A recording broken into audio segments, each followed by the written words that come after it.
Hello students, welcome back to my class.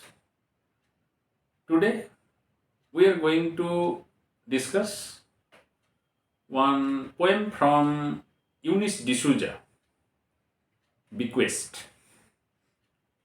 Eunice de Souza, as you know, was an Indian poet of the second part of 20th century who is known for her typical feminist approach to the experiences. D'Souza was a poet, was a critic, and a novelist, but mostly in her poems, and particularly in her short lyrics, she produced very intense dialogue between the individual self of a woman and that of the society, which is basically governed by the patriarchal values. And this poem Bequest is also no exception. And we also know D'Souza to be one of the most prominent confessional poets, like Kamala Das. And her poems are bringing out or revealing her personal thoughts, feelings, experiences in a very critical and comparative manner through very simple images or metaphors that easily communicates to the reader. So this bequest, this poem, it was published in the anthology Ways of Belonging, which was published in 1990, and it is a poem about giving in legacy, as the title suggests, giving in legacy or passing down the essential emotion of a woman to the other woman as well as the other halves, that means the patriarchal part of the society. And the structure of the poem deals with five small stanzas of 21 lines, and it is written in free verse in irregular line forms, but there are certain internal rhyming lines within. And the poem brings out that conflict between the individual woman's aspirations or emotions and that of the societal norms governed by patriarchy and its expectation from the woman. So the poem produces a very animated engagement in the form of a monologue. And there are so many poetic devices being used there: irony, sarcasm, allusions, alliteration, simile, metaphor. And in spite of being a small poem, it provides a complete sense of the problem that the woman face or the woman encounter within the Indian patriarchal society. So let us look at the poem now. In every Catholic home, there is a picture of Christ holding his bleeding heart in his hand. I used to think, oh. So we know she is a Catholic Goan poet, and right from her childhood she is acquainted with the figure or the photograph of Jesus Christ in his crucifixion, and she is telling in every Catholic home there is a picture. It is the abiding sacred picture that the Catholics they follow of Christ holding his bleeding heart. So this emerges as a metaphor that Christ holding his bleeding heart. The heart is bleeding. The blood is oozing out because of the crucifixion, of the nailing of his body to the cross. And Christ is holding it. But we know the lines uttered by Christ at his crucifixion. He prays to the God to forgive the human beings, the humanity, for this atrocious suffering perpetuated on him, because he says they are ignorant. So from the beginning of the poem, the poet also takes such a note into the dynamics of man-woman relationship, or the woman and the patriarchy. I used to think, oh, and right from the childhood she was impressed by this figure of the Christ bleeding and holding his bleeding heart, and she thinks about it, she deliberates about it, she wants to know about the deeper meaning of it, its suggestiveness, but she comes out with the expression, ooh. That means it is a feeling that is not very noble, in spite of the noble words of Christ that we come across in the Bible. So the poem begins with the theme of sacrifice, which the patriarchy desires from the woman. And this image of the Christ, it provides both a religious symbol of that sacrifice, and on the other hand, it also portrays the speaker within the poem, her bleeding heart inflicted by the norms of patriarchy. She is equating both the situations through these lines. And she is also very much disgusted by this expectation of the patriarchy, as mankind also expected from Jesus. Jesus forgave them. But if we go back to G.B. Saroj play, where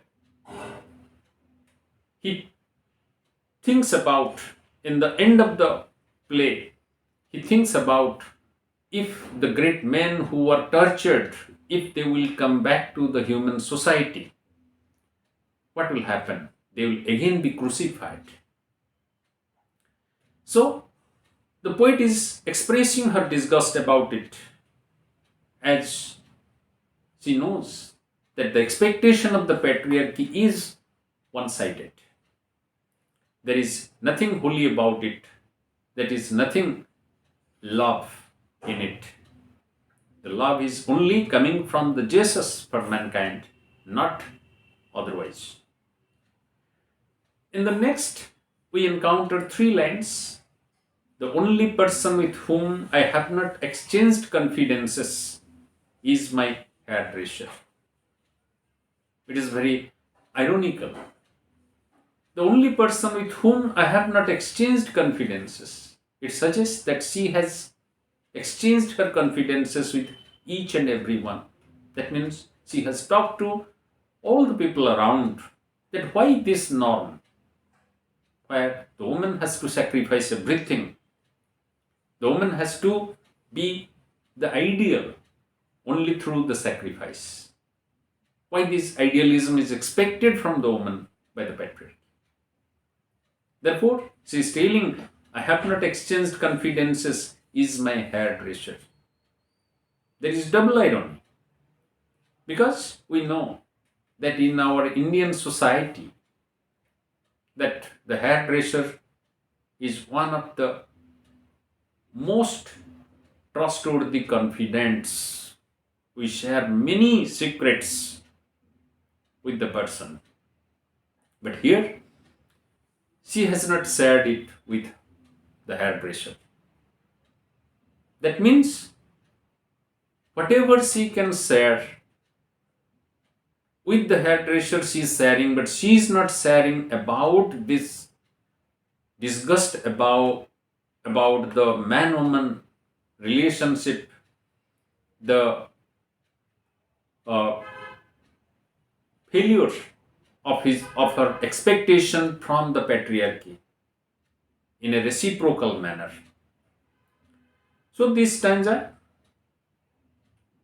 clarifies the poet's interest in the image of the Christ in a different manner. She finds it as a symbol of openness and truthfulness. That means she has accepted from Christ the suggestion of openness and truthfulness. Therefore, she is open and truthful to each and everyone around her by sharing her essential feelings. And we don't find any element of fear in the character, the speaking persona, because the speaking persona is following the footsteps of Christ and his words of love. Then in the third stanza, we come across some recommended stone standards. Others say, float along. He says, take it as it comes, meaning, of course, as he hands it out. So some of her friends, maybe, with whom she had shared her feelings, her disappointments about patriarchy, recommended stern standards that she should be radically reacting to that. She should radically reject the patriarchy. And others said float along. And some also suggested no, you have to float along. You just go by. You just continue to float. Neither you protest nor you completely submit, but you simply float in an indifferent manner. And here she is trying to bring out the typical attitude of the Indian society, where not only the patriarchy that expects the woman to submit to their dictates, to their standards, but also the woman who feel that if we have to exist, if we have to go on, then we must be indifferent. Neither we should express our happiness nor we should express our disappointment. We should float on. But he says, that means Christ says, take it as it comes. Christ had said that life must be accepted as it is being given, as it is being encountered. So, she is also making a balance between these three opinions. One is the radical reaction, the second is the indifference, and the third one is take it as it comes, complete acceptance. Meaning, of course, as he hands it out. Christ has no doubt accepted everything because he is an epitome of love. He glorifies love. He glorifies the love of the God. In the name of the love, everything can be endured.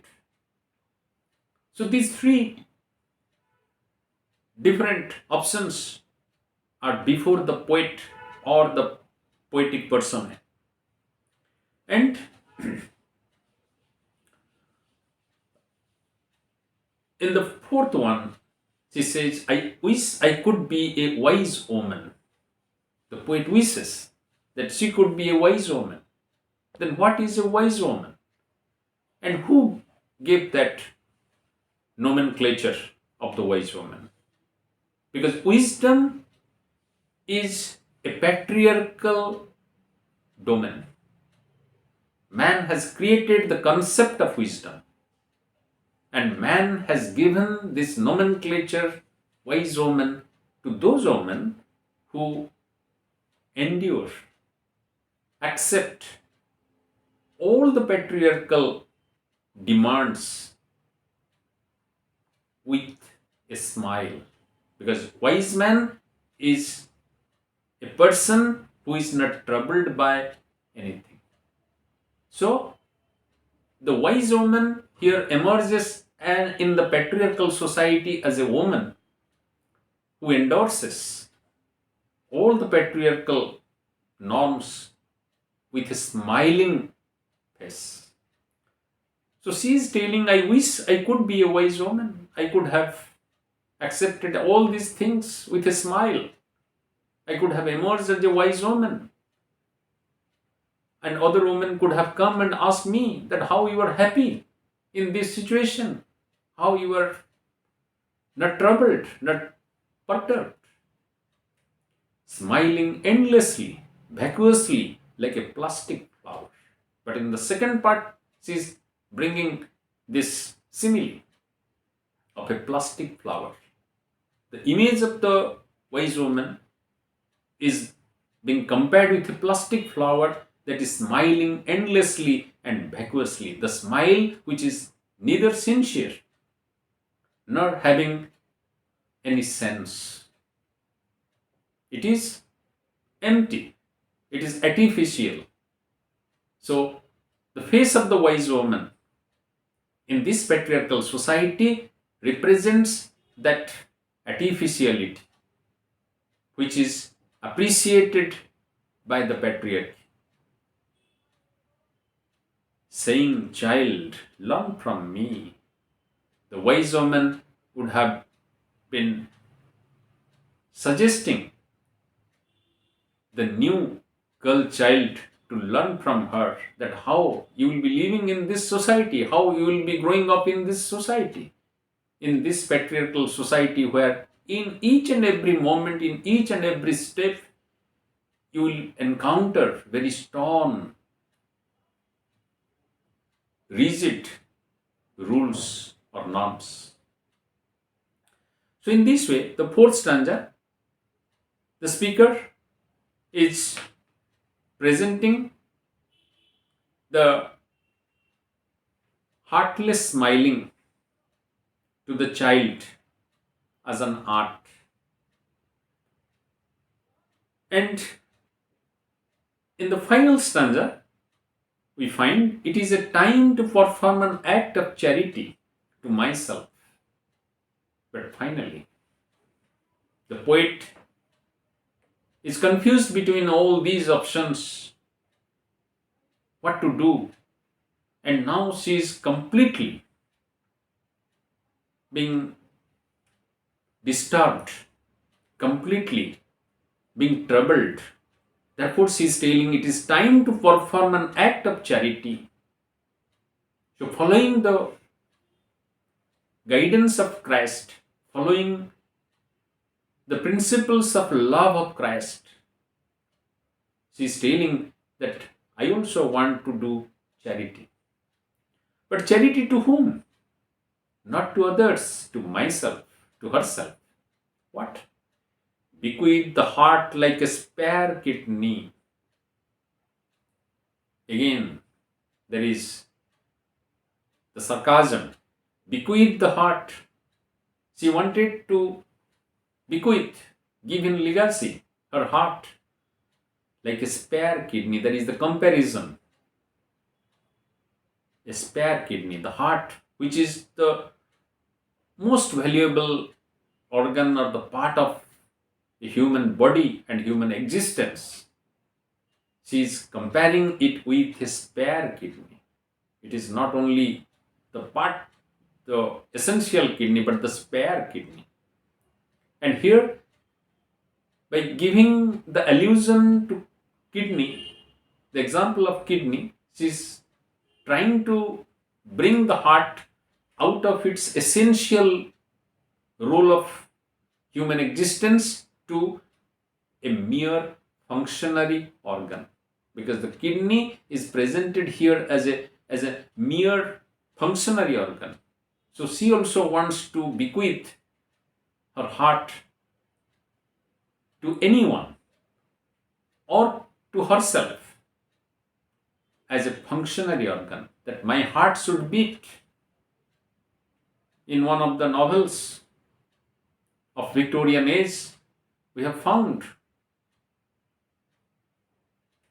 in Dickens's novel that how the teacher is asking the student, where is your heart? And the student is answering, yes, it is there.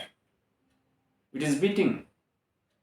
It is pumping the blood. The teacher is asking, don't you have a heart? And he is telling, yes, it is pumping the blood. So here the poet is also bringing out the same thing, that if there is a heart to be bequeathed, the heart which is functionary, which is only pumping the blood, not the heart that feels, not the heart that goes through all the feelings, creates all the feelings, that is the sum total of our existence, preferably to an enemy. And the final line is telling that preferably to an enemy, but she will bequeath the heart to whom? To preferably an enemy. Who is the enemy? The enemy is the patriarchy, or a part of the patriarchy, to a man, to her partner of life. She wants to give that heart. How? As a functionary part of the body, not as the feeling part of the body. Because the man-woman relationship in this patriarchal society only wants submission on the part of the woman, and the woman must adapt to all the norms, societal norms that patriarchy has imposed. So the patriarchy has emerged as the enemy of woman, who doesn't allow the woman to be herself, to feel her essential feelings and to share that essential feelings in a meaningful manner. Therefore, by using a simile, she compares her heart to the spare kidney and she decreases the value. And at the same time, she brings out that how the woman suffers. The suffering is so intense, the suffering is so endless, that ultimately she wants to bequeath it, but in a functionary manner. Yes, if we have to give our heart, then we can give the heart at the feet of the man, but the heart will not share the heart of the man. So in this way, the poem, in a very epigrammatic manner, brings out the whole dynamics of man-woman relationship in a patriarchal society that is so domineering, so comprehensively dominating over the woman and her values. So in this way, this poem can be compared with Kamala Das's poem An Introduction, that throws light on the effect of social conventions and patriarchal standards on a woman's mind. And the final line is also trying to justify GB Saroj's statement that if you don't get what you like, you better like what you get. But here, the poet is not liking what you get, what she gets, but she is trying to follow the norms with a protest.